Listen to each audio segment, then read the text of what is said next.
Everything we as human beings have created on this planet was essentially first created in our minds.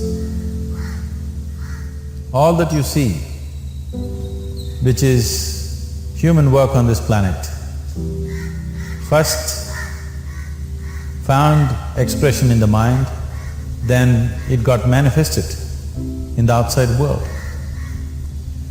So one thing we need to understand is, the wonderful things that we have done on this planet and the horrible things that we have done on this planet, both have come from the human mind. So if we are concerned as to what we create in this world, it's extremely important that first of all we learn to create the right things in our mind, how we keep our minds. If we do not have the power to keep our minds the way we want it, what we create in the world is also going to be very accidental and haphazard. So learning to create our minds the way we want is the basis of creating the world the way we want. There is a wonderful story in the yogic lore. On a certain day, a man took a walk. He went for a long walk. Accidentally, unawares, he walked into paradise. Fortunate, isn't he? He just took a walk and he landed up in paradise. After this long walk, he felt little tired. So he thought, oh, I'm tired, I wish I could rest somewhere. He looked around, there was a nice tree, underneath which there was very cushiony grass. So it was inviting. He went and put his head down there and slept. After a few hours he woke up, well rested, and he thought, oh, I'm well rested, but I'm feeling hungry, I wish I had something to eat. And he thought about all the nice things that he ever wanted to eat in his life. And instantly, all those things appeared in front of him. You need to understand, the service is like that. Hungry people don't ask questions. Food came and he ate. Stomach became full. Then he thought, oh, my stomach is full, I wish I had something to drink. All the nice things that he ever wanted to drink, he thought about it and all of them just appeared in front of him. Drinking people also don't ask questions, so he drank. Now with a little bit of alcohol in him, you know Charles Darwin told you, all of you are monkeys, your tail fell away. Not me, Charles Darwin told you that you were all monkeys and your tail fell away and then you became human. Yes, definitely the tail fell away, but the monkey…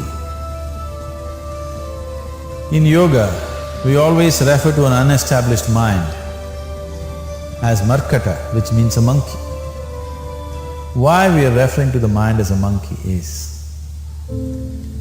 what are the qualities of a monkey? One thing about a monkey is, it's unnecessary movement. And another thing about the monkey is, if I say you're monkeying somebody, what does it mean? Imitation. Monkey and imitation have become synonymous. So these two essential qualities of a monkey are very much the qualities of an unestablished mind. Unnecessary movement, you don't have to learn it from the monkey, you can teach it to the monkey. And imitation is full-time job of the mind. So when these two qualities are on, a mind is referred to as a monkey. So this monkey became active within him. He just looked around, thought, what the hell is happening here?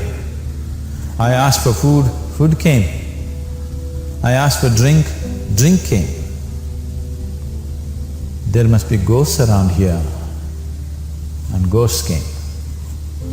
Oh, the ghosts have come, they're going to surround me and torture me, he thought. Immediately the ghosts surrounded him and started torturing him. Then he started screaming in pain and said, oh, they're going to kill me, and he died. Just now he said he's a fortunate being. The problem is he was sitting under a kalpa vriksha or a wishing tree. He asked for food, food came. He asked for drink, drink came. He asked for ghost, ghost came. He asked for torture, torture came. He asked for death, death happened. Now don't go looking for these kalpavrukshas in the forest. You can barely find a tree these days. A well-established mind, a mind which is in a state of samyukti, is referred to as a kalpavruksha. If you organize your mind to a certain level of organization, it in turn organizes the whole system. Your body, your emotion, your energies, everything gets organized in that direction. Once all these four dimensions of you, your physical body, your mind, your emotion and the fundamental life energies are organized in one direction.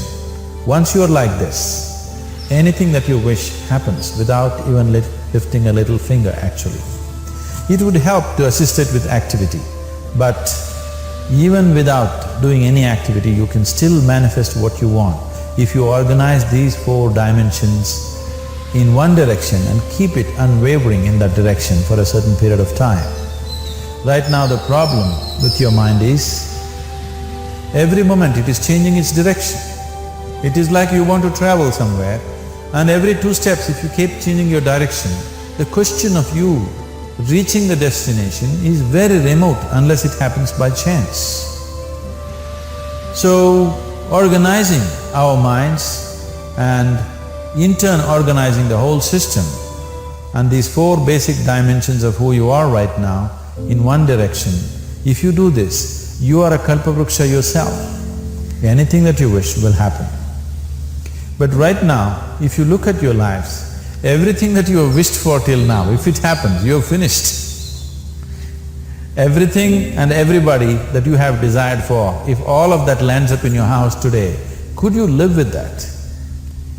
So if you want to become empowered, it is also important that you become responsible as to what you ask for and what you don't.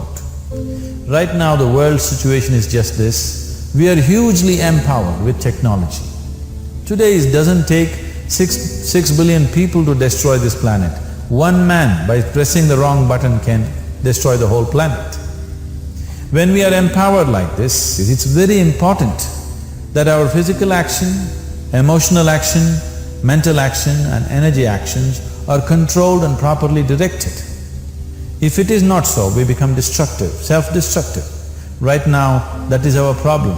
The technology, which is supposed to make our life beautiful and easy, has become the source of all the problem that we are destroying the very basis of our life, which is the planet.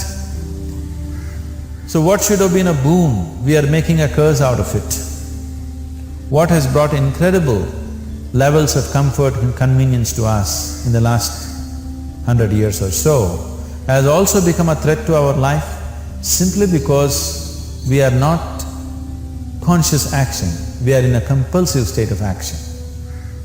So organizing our minds fundamentally means moving from a compulsive state of activity to a conscious state of activity.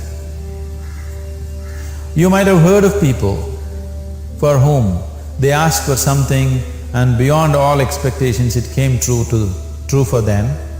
Generally this happens to people who are in faith. Now, let's say you want to build a house.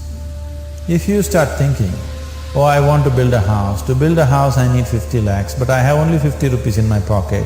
Not possible, not possible, not possible. The moment you say not possible, you are also saying I don't want it. So on one level you're creating a desire that you want something, on another level you're saying I don't want it. So in this conflict, it may not happen. Someone who has some faith in a god or in a temple or whatever, who is simple-minded. Faith works only for those people who are simple-minded. Thinking people who are too much thinking, for them it never works. A childlike person who has a simple faith in his god or his temple or whatever, he goes to the temple and says, Shiva, I want a house. I don't know how, you must make it for me. Now in his mind there are no negative thoughts. Will it happen? Will it not happen? Is it possible? Is it not possible? These things are completely removed by this simple act of faith. Now he believes Shiva will do it for him and it will happen. So is Shiva going to come and build your house? No, I want you to understand, God will not lift his little finger for you. what you refer to as God is the source of creation. As a creator, He has done a phenomenal job, there's no question about it. Could you think of a better creation than this? Is it in anybody's imagination to think anything better than what is there right now? So as a creator, He has done His job wonderfully well. But if you want life to happen the way you want it, because right now, the very crux of your happiness and your well-being is this. If at all if you're unhappy, the only and only reason why you're unhappy is life is not happening the way you think it should happen. That's all it is.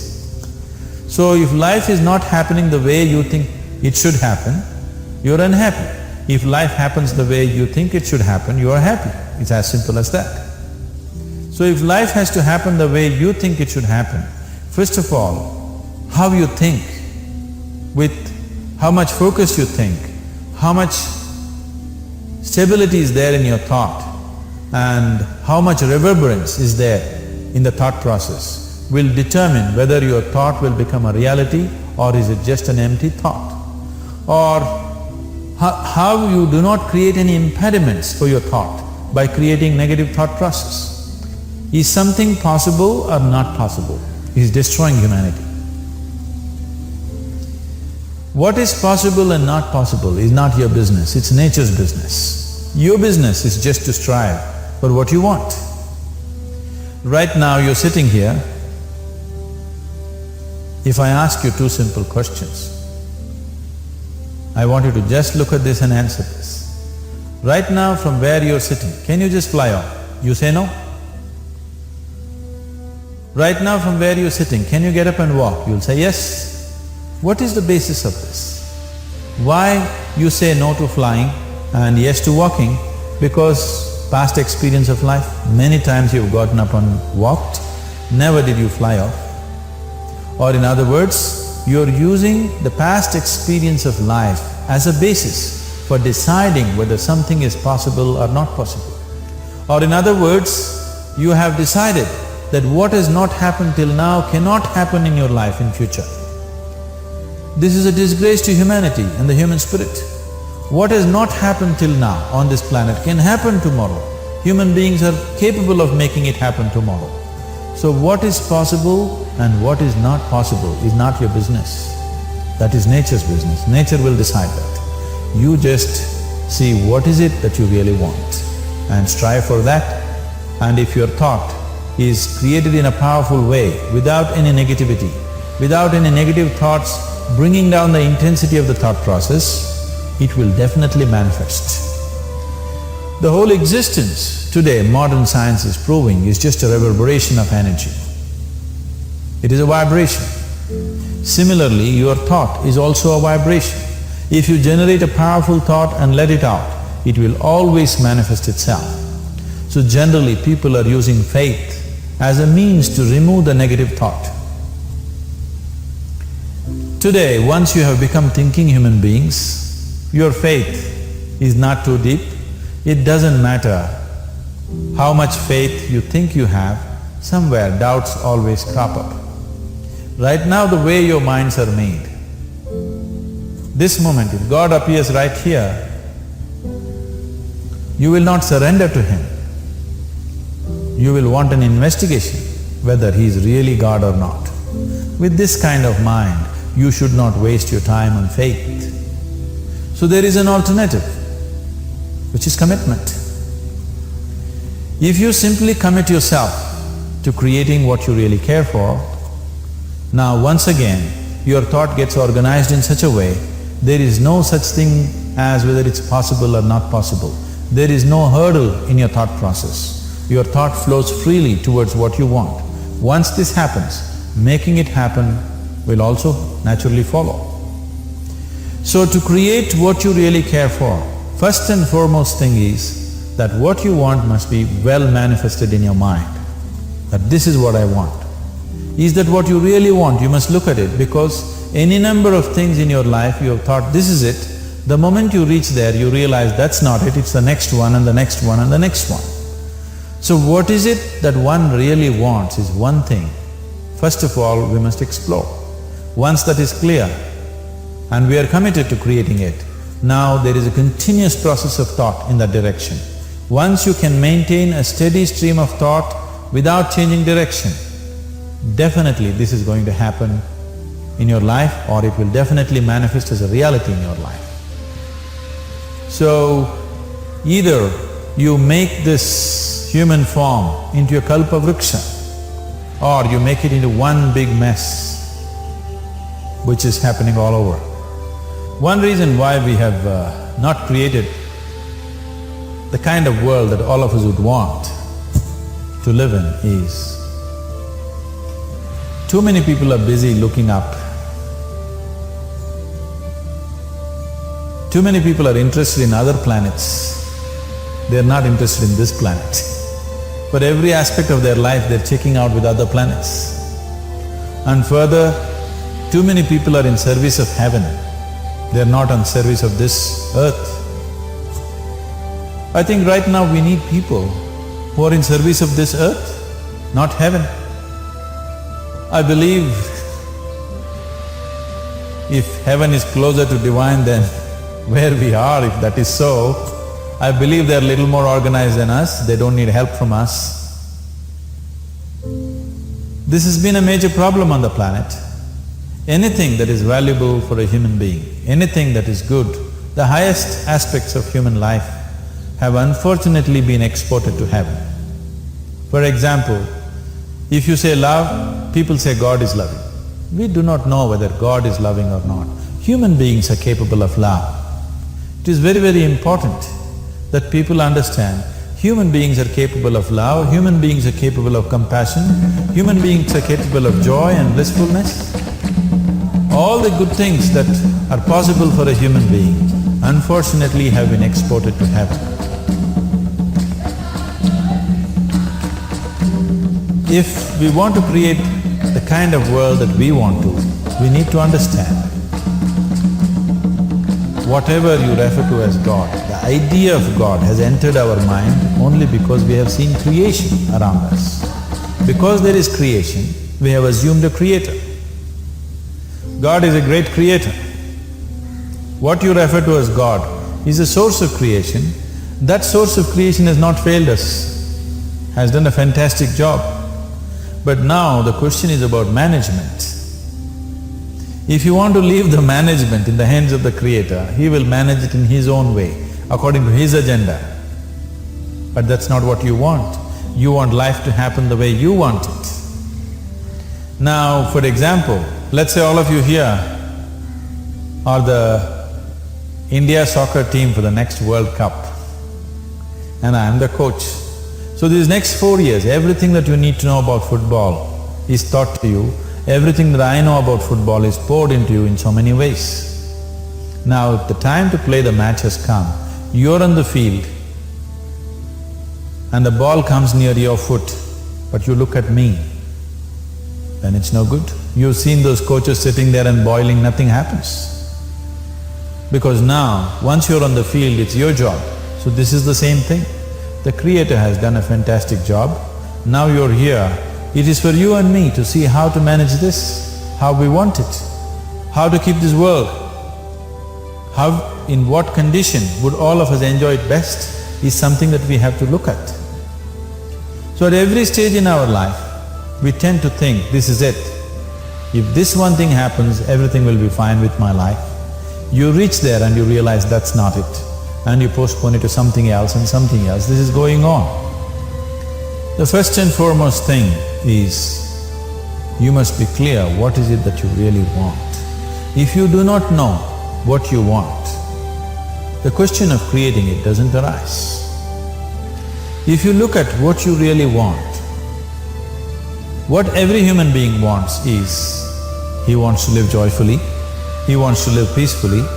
In terms of its relationships, he wants it to be loving and affectionate. Or in other words, all that any human being is seeking for is pleasantness within himself, pleasantness around him. If this pleasantness, if it happens in our body, we call this health and pleasure. If it happens in our mind, we call this peace and joy. If it happens in our emotion, we call this love and compassion. if it happens in our energy, we call this blissfulness and ecstasy. This is all that a human being is looking for. Whether he is going to his office to work, he wants to make money, build a career, build a family, he sits in the bar, sits in the temple, he is still looking for the same thing. Pleasantness within, pleasantness around. If this is what we want to create, I think it's time we addressed it directly and commit ourselves to creating it. So you want to create yourself as a peaceful human being, joyful human being, loving human being, a pleasant human being on all levels. And do you also want a world like this? A peaceful world, a loving world, a joyful world? No, I want greenery, I want food. When we say a joyful world, that means everything that you want has happened. So this is all that you're looking for. So all that you need to do is commit yourself to creating it, to create a peaceful, joyful and loving world, both for yourself and everybody around you. Every day in the morning, if you start your day with this simple thought in your mind, that today, wherever I go, I will create a peaceful, loving and joyful world. If you fall down 100 times in the day, what does it matter? For a committed man, there is no such thing as failure. If you fall down 100 times, 100 lessons to be learnt. If you commit yourself like this to creating what you really care for, now your mind gets organized. Once your mind gets organized, the way you think is the way you feel, your emotion will get organized. Once your thought and emotion is organized, your energies will get organized in the same direction. Once your thought, emotion and energies are organized, your very body will get organized. Once all these four are organized in one direction, your ability to create and manifest what you want is phenomenal. You are the creator in many ways. Why I am saying you are the creator is, I want you to look at the nature of your life right now. If you eat a banana, in 4 hours' time, this banana becomes a human being. There is something within you, a life-creating process, a process which builds this body. The manufacturer of this body is within. You give him a banana, he makes a human being out of that banana. Transforming a banana into a human being is not a small thing, it is a phenomenon. It is just that this phenomena is happening within you unconsciously. If you could only consciously manifest this, making a banana into a human being, you are the creator. You are nothing less than that. As the theory of evolution goes, to make a monkey into a human being, it took millions of years. Over an afternoon, you can make a banana into a human being or whatever else, a piece of bread that you eat, into a human being. So, the very source of creation is functioning within you. If you organize these four dimensions of mind, emotion, body and energy in one direction, the source of creation is with you. You are the creator. What you want to create will happen to you effortlessly.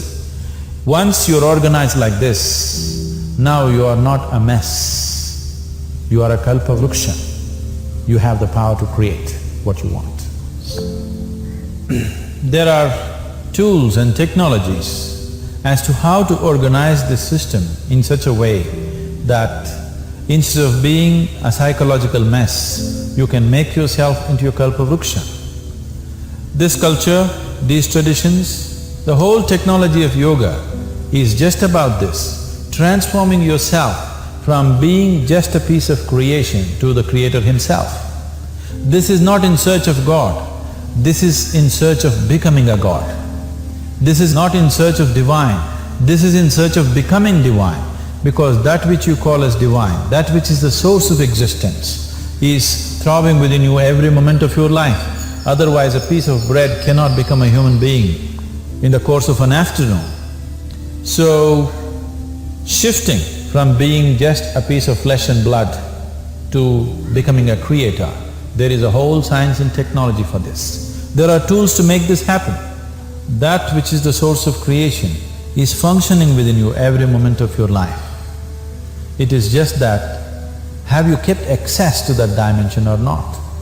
Organizing the four basic elements of your life will give you that access. There are tools and technologies to do this. The whole science of yoga, the whole technology that we refer to as yoga, is just about this, transforming yourself from being just a piece of creation to become a creator. For example, 100 years ago, if I picked up something like this and I start speaking to someone who is across in another part of the world, you would think it's some kind of a miracle. Either I must be a messenger or a son or maybe God himself.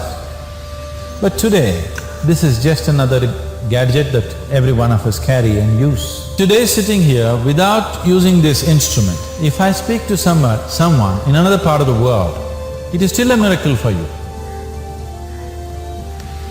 So, this instrument happened because of human mind wanting it to happen. 100 years ago, nobody thought this was possible, but today it is just a common thing. Similarly, many things which are not in our perception yet can be brought into our perception, and our ability to create our lives can be greatly enhanced. So first and foremost thing is to organize the mind and to organize your emotions, body and energy in that line. Once this happens, you are in touch with the fundamental life-creating process within you. Once you're in touch with it, once you're in excess of that power, you have the power to create. You have the power to create your life and your surroundings the way you want it. Because we have lost our power to create, we are making a mess out of ourselves and the world around us. If we operated as the true creator, as it is operating within us, creating this body for us, if we could create our lives with the same sense of organization and sense of purpose, this world and the human being would be in a completely different state. It is my wish and my blessing that every human being in this world should have this access to the source of creation within himself, so that he can function here as a creator, not just as a piece of creation.